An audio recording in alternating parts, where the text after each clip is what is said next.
Welcome everyone to WPC Dota 2. I'm Gods from Beyond the Summit, and we've got ourselves a triple header for RNG Sports today. We've got 3 RNG Sports matches, all BO2s or 2-game series, as the little grammar police out there like to call us. I guess they're not really grammar police in this scenario, but 2-game series. We've got first taking on DT Club or Dreamtime, then they're going to be taking on DK Dota 2 before taking on LGD China. And we're all alive here at Beyond the Summit. It's time. RNG Sports vs Dreamtime. Our first game of the day, we've got Winter leading Orange Esports in a battle in China. And we're going to see exactly how the Malaysians can turn up here. It had a decent day one. Like, surprisingly, at least for me, I was cheering them on. I was hoping they did well. And day one went pretty well. They got a 1-1 draw against HGT, Hyperglory team. Then they got a 1-1 draw against IG as well. They stomped IG in game one. They kind of got counter-stomped in game two. It was a bit of a back and forth stomp affair, but the game one against HGT was the highlight of yesterday's match. There was a bit of a crazy base race ending there. If you missed any of those games, do check them out. They'll be on our YouTube. But right now, we've got ourselves our first game of the day for day 2 for RNG Sports. All their matches crammed into a small period of time. They haven't got long in China because of the TI4 qualifiers. They've got to get back as soon as possible so they can actually be in Malaysia for the SCA qualifiers for TI4. So they basically have 4 days in a row of matches. So day 1 they have 2, today they've got 3, tomorrow they've got another 3, and then they've got another 2 on the last day. So it's non-stop Dota 2 action for RNG Sports. It's going to be a bit of a grueling schedule for them. It definitely does not work in their favor, but hey, we'll see how they can do it. It's going to be good practice regardless with TI4 qualifiers so soon. So I think they're going to look at this and be like, well, we're probably not going to qualify the playoffs, but we're going to just do our best and get ourselves in the best shape possible for the TI4 qualifiers. Well, we'll see exactly.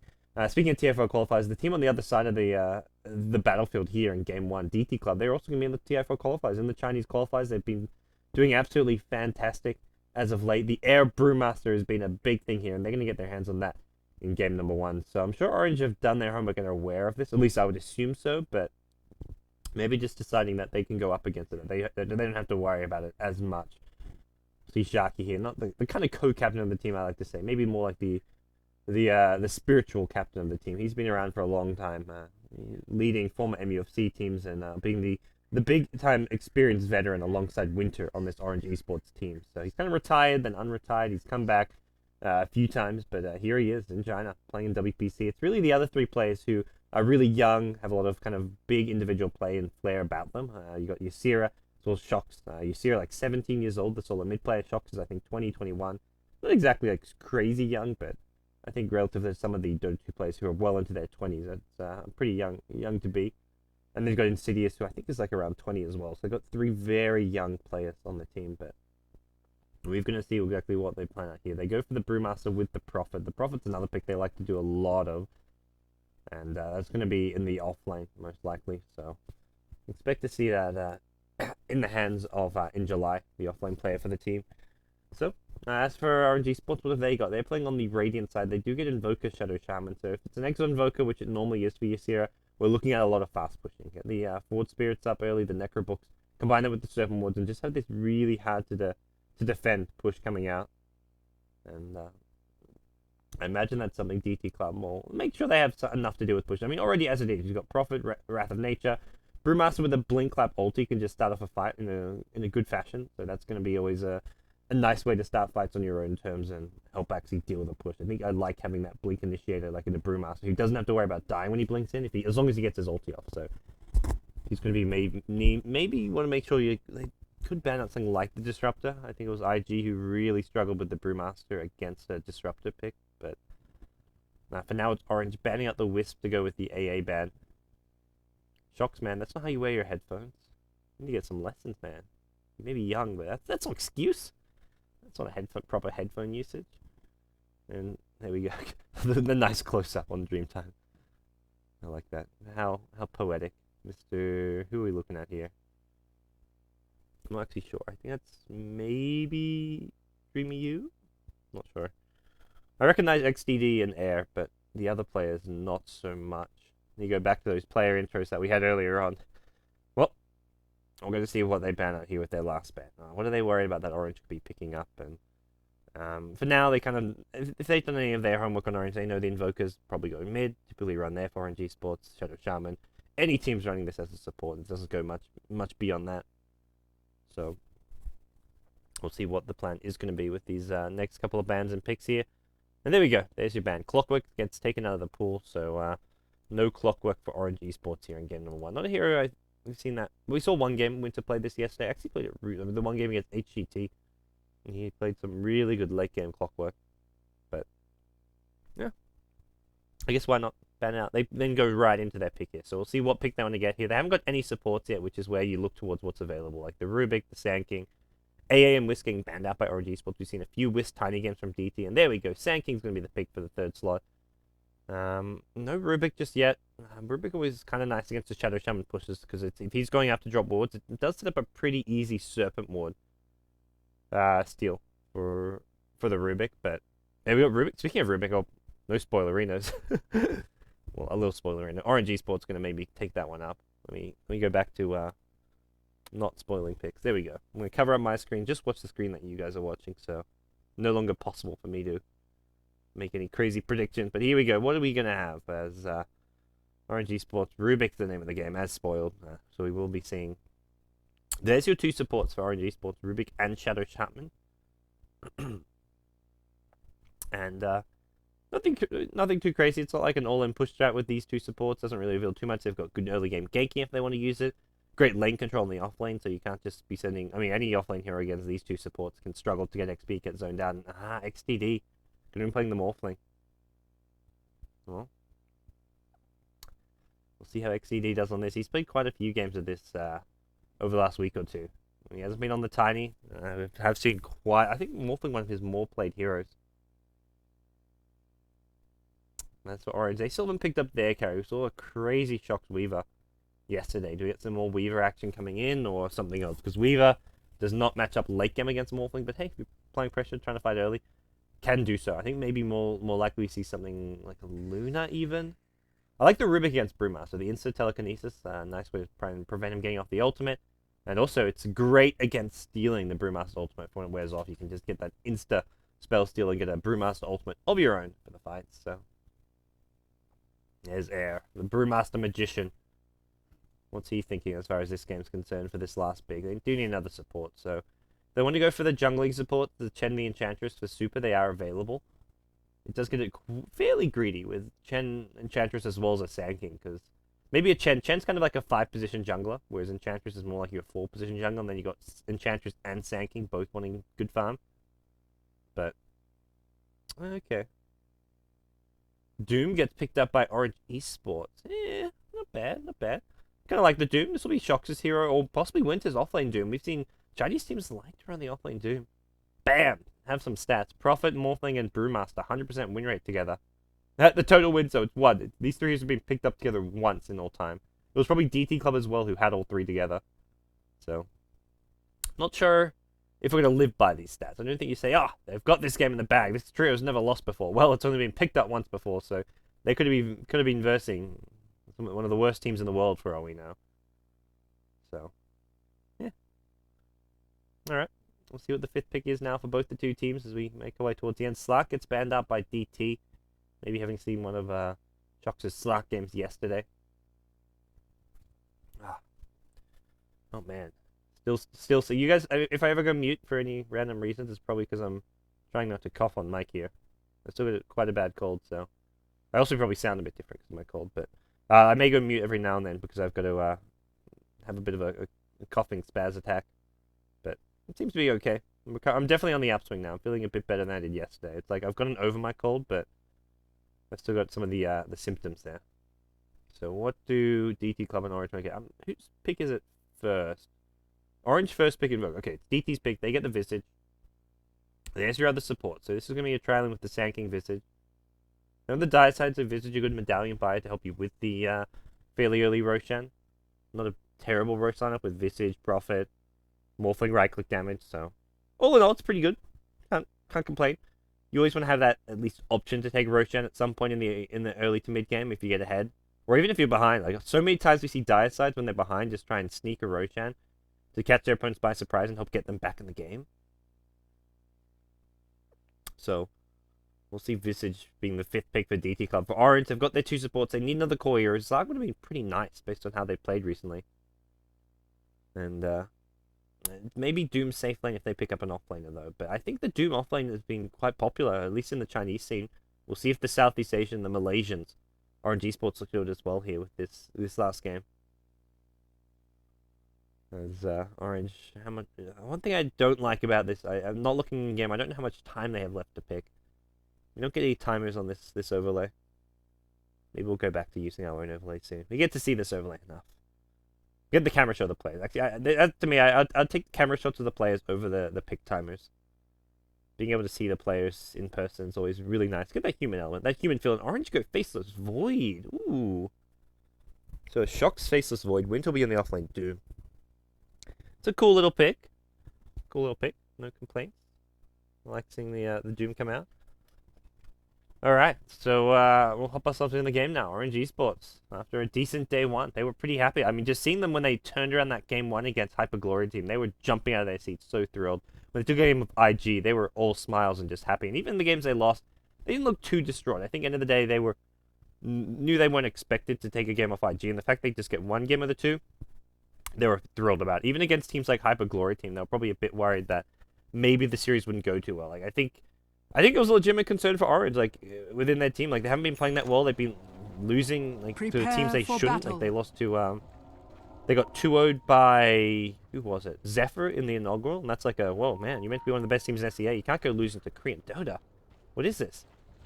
But Orange Esports, since then, have been on a bit of an upswing. They've had a couple close games with Titan before leaving to China. And here they are in China now, off to a decent start with a 2-2 record. Having taken games off HET as well as IG now, and we'll hop ourselves into the game one as soon as my XSplit responds. XSplit, please. There we go. XSplit likes to freeze on me every now and then. So we'll introduce our two teams here in our opening game for today on May 10th? May 10th? Yeah, we're May 10th. Oh, that's it. Normally I never know what date or time it is, but we got people arriving to the BTS studio for the TI4 NA Hub, the qualifiers. 30 seconds to that battle. actually helps me keep track of the day and the time and whatnot. Ooh, Winter gets already a Devourer. That's actually pretty big. Like, this is a nice chunk of gold. He gets a 25 bonus gold as well as the kill bounty. So that's like about almost 40 gold for that Devourer. And by the time the creep waves spawn, he's got Devourer back up. So these creep waves are going to meet well, maybe be just about coming up. So we'll introduce our two teams. On the Radiant side, we've got Orange Esports, the Malaysians. We've got Winter playing the offlane Doom. Solo mid is going to be Yatsira playing the Invoker. We've got Sharky on the Shadow Shaman. Got Void being played by Shocks, and then finally on the Rubik, it's going to be Insidious C for your Orange Esports team. I'm going to quickly make sure I have my open mic settings on. This is my speed. I'm getting so good at changing this now. Well, as I say that, I stumble around. Where's my camera? Where's my open mic? Of course. There we go. Hello, Dota TV. My apologies for not being in Dota TV earlier, but hello now. You're all alive. You can hopefully hear me. On the dire side, it is going to be Dreamtime Team DT Club. We've got In July on the offline Nature's Prophet, Air on the Brewmaster at mid. We've got Support Sanking being played by Dreamy U. We've got Super on the Visage, and then finally, the safe lane farmer role, XDDDDDD playing the Morphling. Winter goes straight jungle, says, screw it, I'm out of here. Gets another Devourer off, and he's going to be good to go. There we go. We should have audio now. For those of you on Dota TV, I apologize.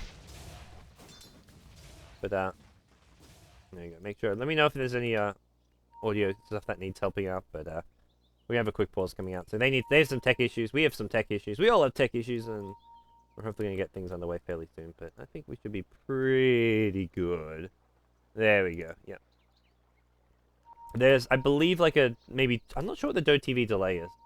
Might be I'm not sure if it's 2 minutes or 0 delay. I've never actually know for sure. We're on 0 stream delay because there's a LAN tournament, so we don't actually need the stream delay. The players, they can't cheat when they've got admins standing behind them and they're playing on LAN for all their matches, but looks like, oh, pause, unpause, repause, no one knows what's going on. Here we go, we're back to being unpaused. Jocks, he's going to be your farm in the bottom lane. They're going to look to zone out this Prophet as much as possible. For your Doom, he's going to be getting already, get a couple Devours off. He's actually off to a good start here because of that early Treant Devour. It's a very small thing, but just allow him to get that extra 1 Devourer off. And 1 Devour can mean that faster bottle, whatever it will be. Maybe it's going to rush the Arcane Boost. Needs something to help sustain it, and that's, I think bottle rush is really nice for a Doom. So he's going to pop the Scorch Earth, jungle away. Happy days for Winter.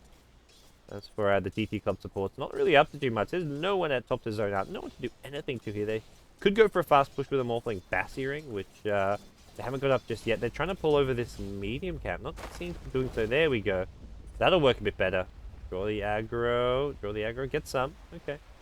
Not bad. They would have liked if they get the full creep there, they can actually farm this neutral camp. That would have been Radiant's top tower a nice is under chunk of gold attack. that the Sand King and the Visage could do with, but not gonna happen. Not gonna happen. So Indulite in this rune. Oh, this is a good rune. The sentries to scout him out. There is no sentries. Just yeah, you can get a good farm here with this rune. Well, not farm, but good XP. If he wants farm, maybe they even consider keeping him top for this early push. With this top lane completely abandoned, that's almost where it's like, well, do we go for that early push, TP the Prophet in with the Bassering and well, the Bassering will be on the Morphling, and then some of the treants and go for the push. Maybe they wait for Prophet to hit level 3, get the 2 points in the treants, but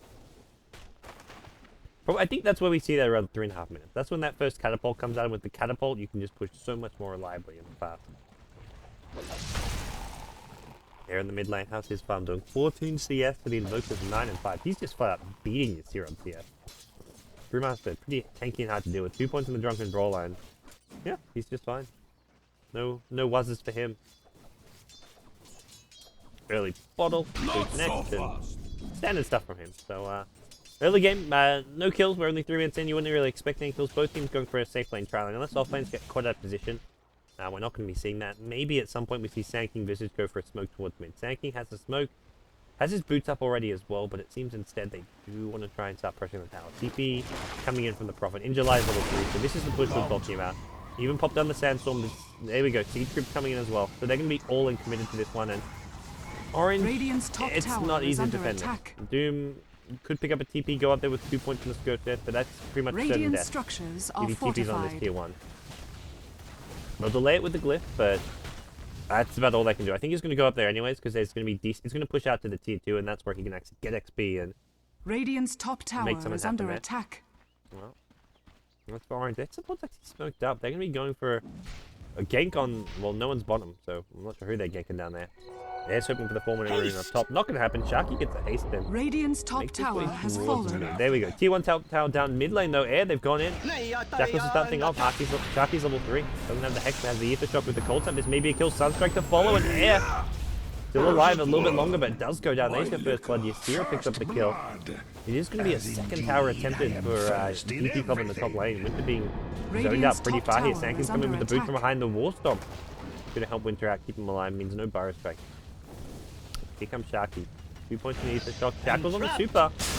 Burrow Strike going to catch this one. I don't know about this Sharky. That was ballsy. And Rubik can't really offer too much as well. He's used the lift. Doesn't even have mana for the 2 points in the Fade Bolt.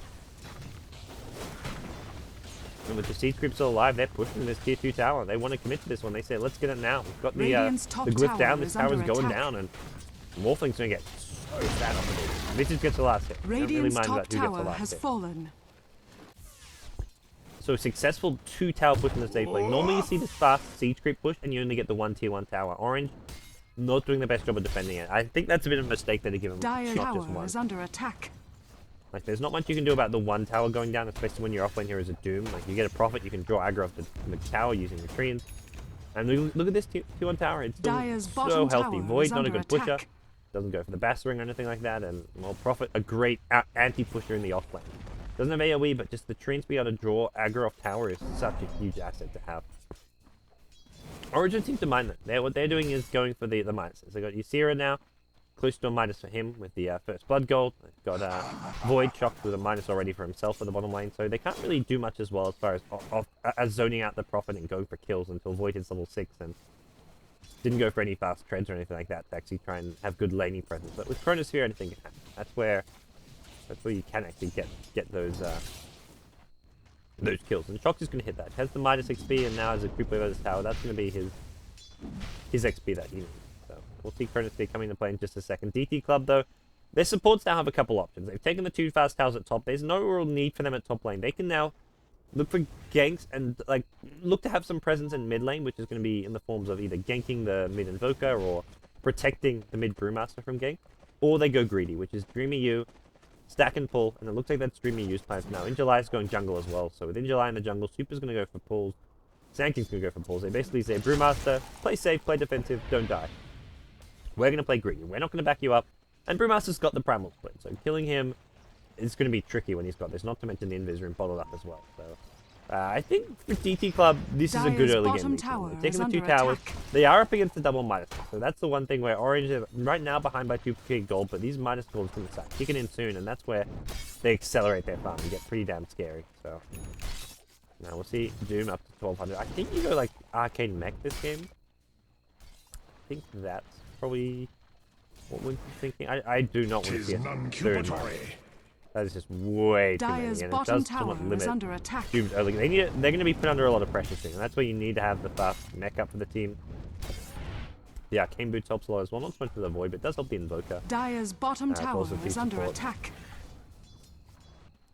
Oh, in DT Club they say, we played greedy long enough, let's go ganking. Air and Super are going to team up for this one. They leave the Sankey in the jungle. I like this. They don't bring the Sankey for the ganks. He can, in theory, gank, but they'd rather go for these 2 heroes who can fight much easier. The Visage, the Brewmaster, they find a kill. Just a single pick off on the Shadow Shaman, but still a nice little pick off nonetheless. And they get the kill, they get out, they leave Sanking. He was farming up, but now he's coming mid. Are they actually going for more south? Seems they will be here, as Invoker with minus, Void with minus. These heroes just not ready to fight. Void does have a TP scroll, so he could TP in and go for the Chronosphere. Has the max time lock, so he's got full damage output. No point in backtrack just yet. Picked up treads as well, so Dire's bottom tower this is tower under being attack. defended for now. I don't think Orange will want to give up tier 1s too lightly. Especially with DT Club not really here in numbers. XCD's not there. I think Sanking's best job is just, stay in the jungle, farm up, stack when possible over here. He wants to kill off this safety account ASAP. They can actually get there in time for the stack. He may leave this early if he's not going to get the stack on. I think you leave this early, man. Good to get that stack off. Oh, you got your friend Injuly. Injuly will stack for him. So, okay. Oh, no, he might have he popped him too early. What are you doing, Injuly? You messed up the stack. That's not efficient. Sankey wants you, please. Because that was my farm, man. And even Injuly can farm it, but you should at least stack it first and then farm it. But, small things, small things. And Brewmaster now, Blink Dagger is up for him. Actually taking a lot of damage top lane. That was a full combo being used from the Shadow Shaman, as well as Rubik using a couple spells, but killing XCD is bloody tricky. He goes Agi, heals up with the bottle, the salve, and actually TP down bottom, so DT want to fight bottom. This is with the Brewmaster Blink. They say, Morphling Man, you've got what you need for the early game, which is just Treads Aquila. You can fight with Treads Aquila only. Magic 6 picked up as well now, and they're going to go for at least a tier 1, possibly more. The question is, do Orange try and fight this? Do they try and defend? Radiant's bottom tower Doom Winter's not going the Arcane Boots mech. He's picked up components for a drum, so fast drum's not kind of a nice little option as well. And we'll see this tier 1 tower go down uncontested. They see the air Brewmaster blink, and they do not want to fight this. They're not ready to contest. They've got all these minuses. This is just a stalling game for Orange. Try and buy time. Don't give up too many kills. Stall the tower pushes, but don't defend. Defending them is their own death. That's where Brewmaster blinks in. Anyone who comes near the tower to defend is going to get blink, clapped, and ultied. Invoker has no good escape. Doesn't have anything like a 4-staff. Get away from the primal splits. Void can just get thrown up in the air, and then you deal with the rest of the heroes.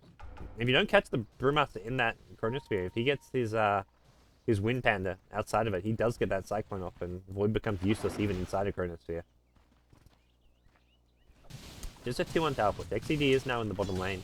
Radiant's middle tower is under attack. This is trying to get level 6, so Familiar's almost up as well. Dreamy U fighting over the Super for the farm. And Dreamy U will get a decent blink dagger timing, in part due to all the tower gold. They're getting 3 towers in. You get that fast blink. Why stop at 3 towers? I'm thinking 4. T1 mid's going to go down, picked up by the Brewmaster as well. Middle tower has fallen. Blinking himself to the high ground here. I think it's some Arcane Boots, and then we'll see him go back for the Ag Scepter. This is normally the build he likes to go for. Get the Blink ASAP. They get the Arcane Boots to help with your mana issues.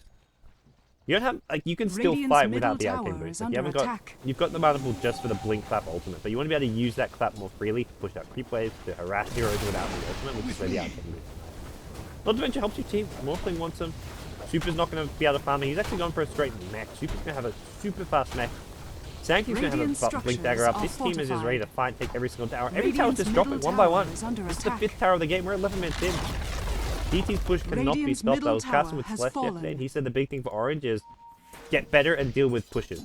They seem to struggle at dealing with push strats, and I think this game is a drafting and playstyle issue. They're going for all these greedy minuses, and stopping pushes with the minus play is just not something they can do. Void's not ready to fight, and not to say, I think Void went for the right item build. I think Invoker did too, but you pick this draft that where you're going to go, where these heroes need to go minuses and play greedy, you just can't defend pushes, and DT Club have a lineup that punishes that. It's not like obvious pushing lineup, but Brewmaster, Prophet, not the worst pushing heroes as well. There we go. They've got him Super Sunstrike. Is this going to be enough damage?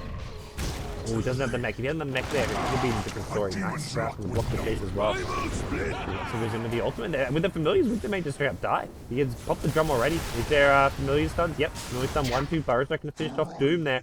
Now the chase is on. They catch up Sharky as well. This is looking really bad for Orange. Gets the boulder toss so well micro there. Errors. I mean, you expect that from air. Like that's kind of like your kind of standard expected Brewmaster micro there. Gets 2 boulder tosses off during the level 1 primal split, which is not always easy to do. Level 1 doesn't last very long. Getting that second one off not easy, but he makes it look so simple. And DT Club say, let's bro. We win a fight, we don't have the Brewmaster ultimate, so maybe pushing is not the best idea, but we're in a good enough position that we can take Roshan. Yeah, Brewmaster, always a pleasure to watch. Executes it so well on CD with a DD rune. This makes Roche so easy. He's gone full agi. 530 HP. He says, guys, this Roche is so easy.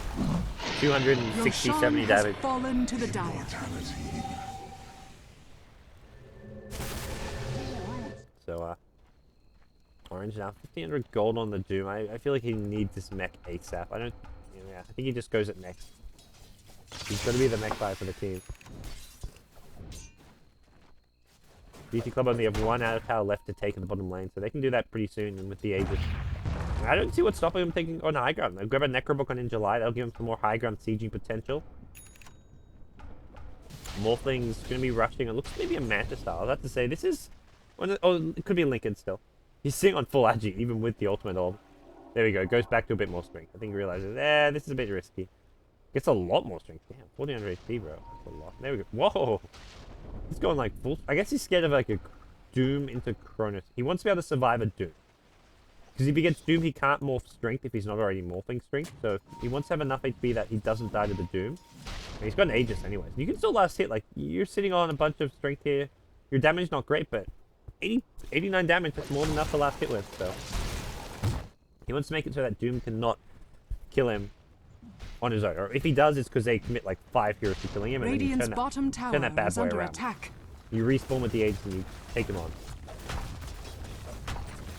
So Orange is going to see their last outer tower go down here in the bottom lane, it looks like.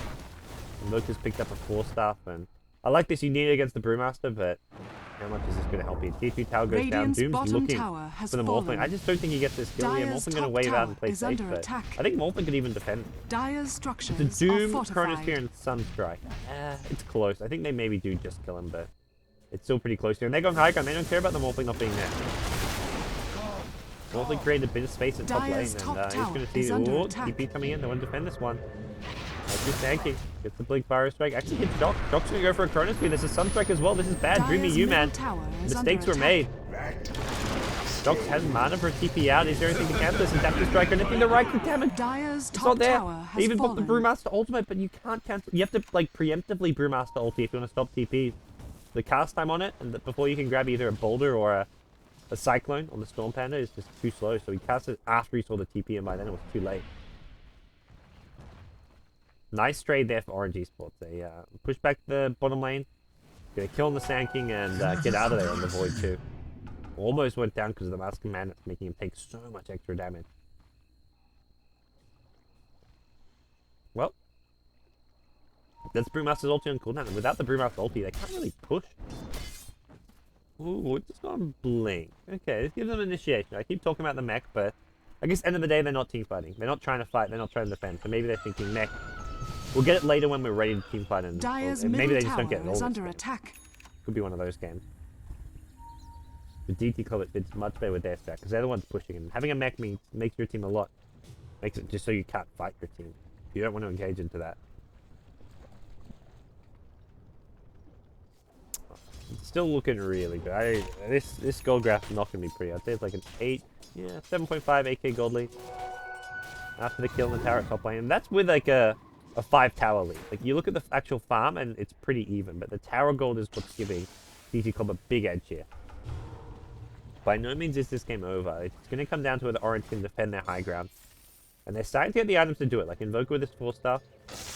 Rubik's at level 7, Shadow Shaman getting close to level 7, so we're almost looking at max Fade Bolt as well as max Ether Shock, which is small things, but these things add up when you're trying to defend high ground with your support. You need to have those levels. And hey, speak of more farm, we're going to get a T1 Tower gun. Does get denied by XPD, but hey, either way, Tower's money's Tower money, even if you're not getting the full money for it. XPD farmed up the Serpent Wards as well as Ford Spirit. And he's gone for the fast Lincoln, so I imagine we see a shotgun build out of him. I like this build from Shocks on the Void. The Mask of Madness Maelstrom. Such good cost-effective damage output. Going the Treads Mask and Mask of Madness, like there's a lot of stacking attack speed without much plus damage, but now that you've got the Maelstrom with the Lightning proc, there's your plus damage. This is actually really good cost-effective damage for this stage of the game. It kind of later on doesn't become as scary with the magic damage, but at this stage of the game, it's looking really good for Shocks in the team fight. He gets a nice turn now. Give him an Alacrity as well. Oh boy, oh boy. But not. I don't think Invoker's going to be thinking too much about Alacrity. He's only got 3 spells really in the fight. His Invoker's still level 1, so does have a 20-second cooldown. So he basically has 3 spells and then he's done for 20 seconds. So I don't think we're seeing Alacrity as one of his 3 spells. Probably be Ford Spirit. Well, ideally it's Ford Spirits summoned and then he changes spells, but those Ford Spirits don't really last long enough with just the 4 quads to have them up too long. So probably Ford Spirits, Media, and maybe a Cold Snap, maybe a Deafening Blast. If you can get a Deafening Blast Media combo off, it's fantastic, but no real guarantees you can do that every fight.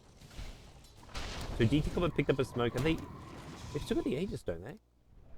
Whoa! Volvo, please. A new Roshan clock to figure out. Valve just keep throwing challenges at casters. What am I looking at there? What is this clock? We've actually got a hand. It's an actual clock now. No longer a freaking sundial. We got a clock with hands and fingers and everything that goes with it. But what? So Roshan expires at 6 o'clock. That much we know now. Roshan's expiring. Ice Frog, please.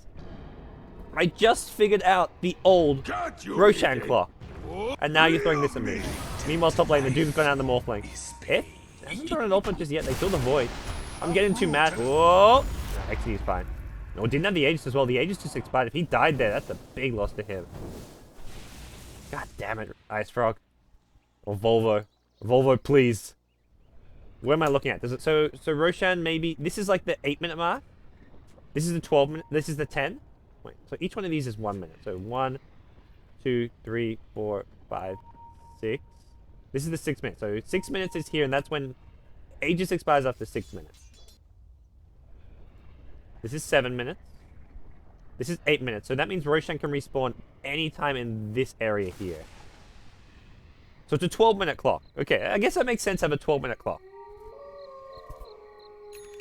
Because Roshan can respawn anywhere between the 9 and the 12-minute mark. So I guess what they will give you is like some indication in this area here between 9 and 12 minutes as to where it's going to respawn. But god damn it, this is getting tricky. We're gonna keep our eye on that Roshan clock and figure out what's going on, but I just figured out the old clock, and now they throw us a curveball. TI just weeks away. They're challenging us casters always. Winter could be in some trouble here. If the move's coming as well, he's going to pop their ulti. Because let's guarantee this. I didn't really need it. Sanking was coming in with a Blink Forest effect, so probably didn't need to do that one, but the chase is on. Looking for a Storm Panda Cyclone, and not going to find anything it looks like.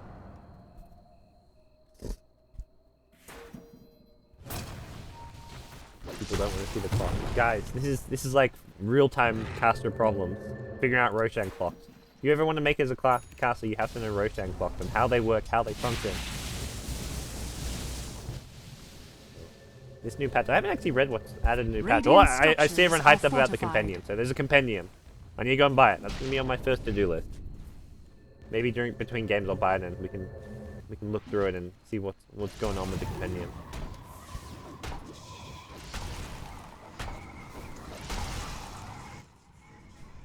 Alright, so... I don't freaking know. I don't get this Roshan clock. Orange is smoked up. Maybe thinking Roche is respawning soon. Okay. So Shock's making his way down near the pit. Actually, oh, this could catch a lot here. Air's got no ulti. Shox could get a 2-hero chrono off this one. There needs to be a fast blink from Air. He gets the chrono. Winter blinks into it. There will be a hoof stomp when this wears off. They want Air first. The damage output from Shox is scary. There's your hoof stomp. KOs me. A Deathing Blast combo as well. Going to blow up super on the Visage. Nice stolen Burrow Strike coming in from Insidious here. Rubik doing some serious work there. They've traded 2 for 1. They lost the Void, unfortunately, and Winter may go down as well. They just don't have the sustained firepower in this fight. Winter going to be put on the run there, so it's a 2 for 2 trade, losing the Void, and it just... It's not even a good fight for Orange. They lose the Void. That's their carry. He's gone. Alright. What's happening, Roche? Give me more info. The other thing I realized is it's not 9 to 12 minutes Roshan respawn. It respawns after 8 to 11, I believe. Yeah, 8 to 11 is the Roshan respawn time.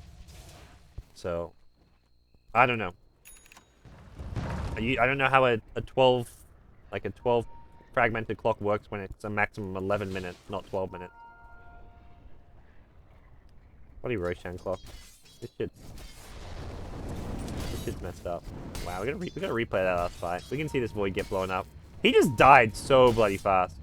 Mask of Madness on and... Oh, he tanked the full Epicenter and then there was a Solar Sump. So Epicenter plus Solar Sump just do more than enough damage to bring him down.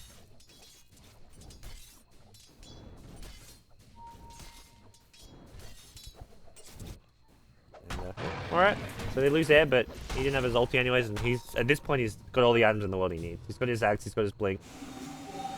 He's farmed fantastically. There's Roche. Who knows? Roche can just respawn randomly now.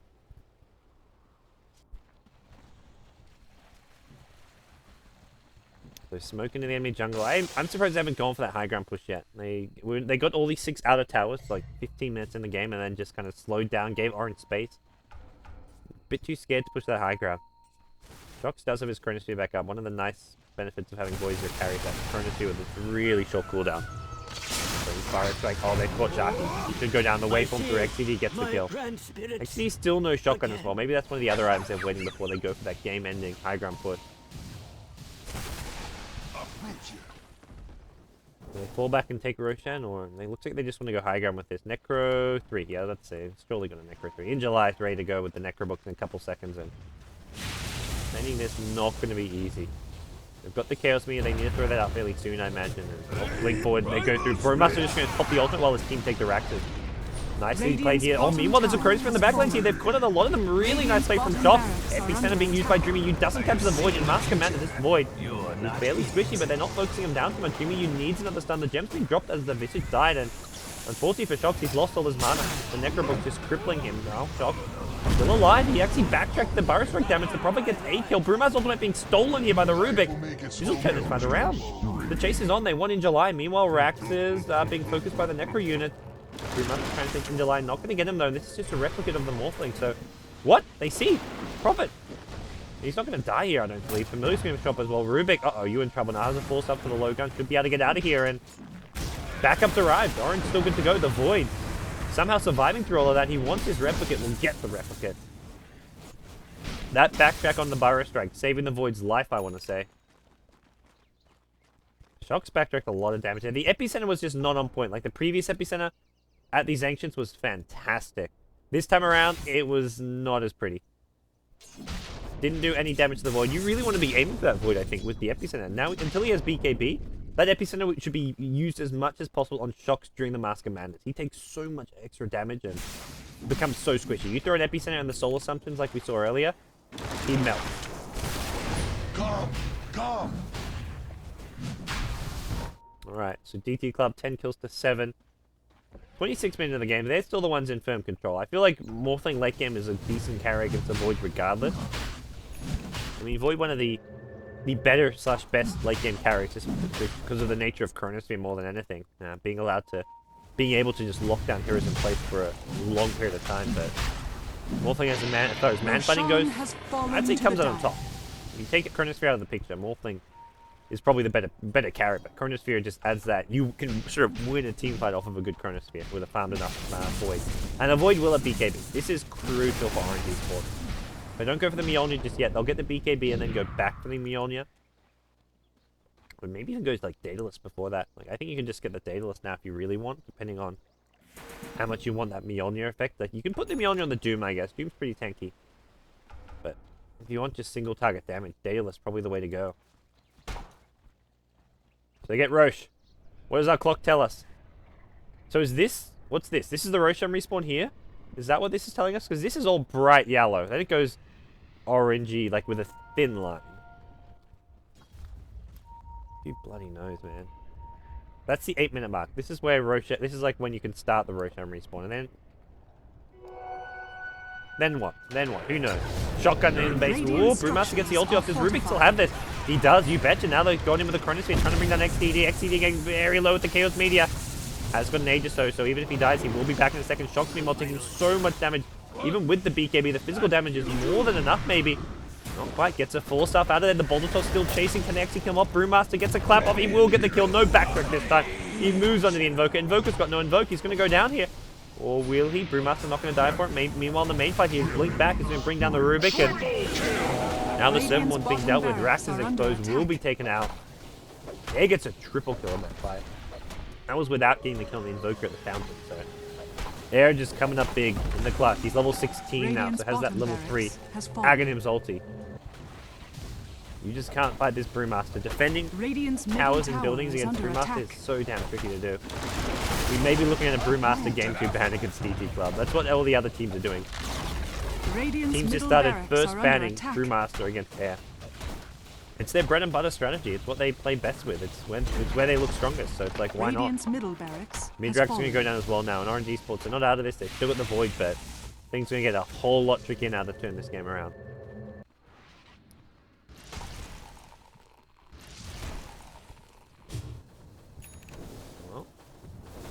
Super now, getting close to his Aghanim Scepter. He's hit level 11. For Brewmaster, normally we see the BKB from AMX. I don't know if this is a game where you need the BKB as much, but it's still always a nice pickup. It means you can actually do some decent damage and go diving even when you don't have your ulti up. Lockdown spells of the Invoker, Rasta, and Rubik, but there's still a Chronosphere, there's still a Doom. Winter's not being able to get too many Dooms off the Brewmaster. Airgate's getting good initiations off before the Doom comes into play. The big problem in that fight is they do end up killing the Morphling, but he had Aegis, so XCD just respawns and has his way with the orange team. So now it seems they're swinging top. They're going to have everything pretty much ready to go fairly soon. Dreamy U's actually camped out this mid lane, hoping for something to go. Winter does. He's got BKB though, so I think him not going to be easy. Prophet thinks about it with TP in.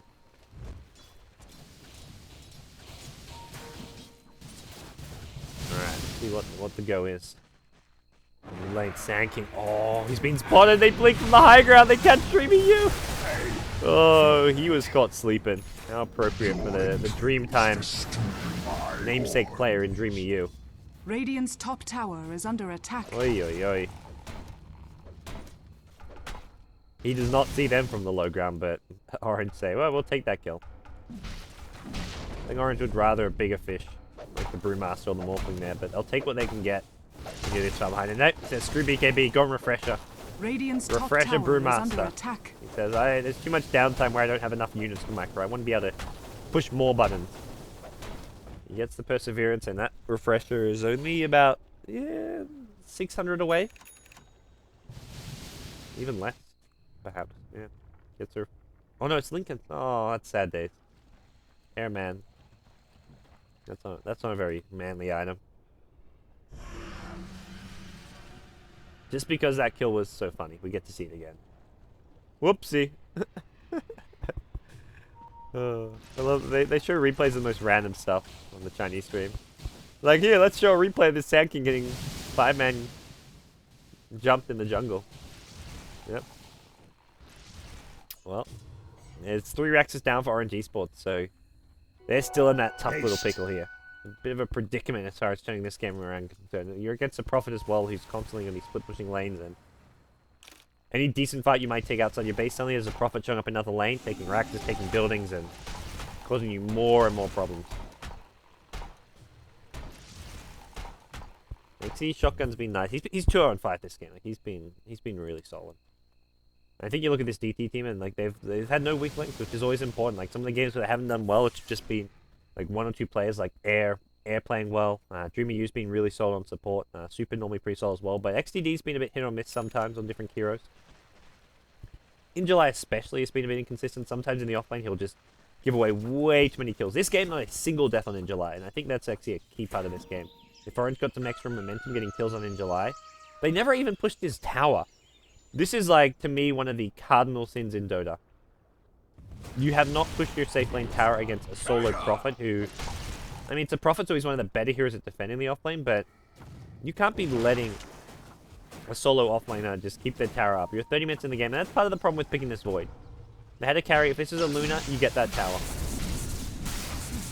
A lot of other carries, you get this tower. And this is with the Shadow Shaman on your team as well. I mean, that sort of comes into play later. Normally, you're looking at that 4 to 6 minute push with your siege creep. Either the first or the second siege creep, you try and take down that tower.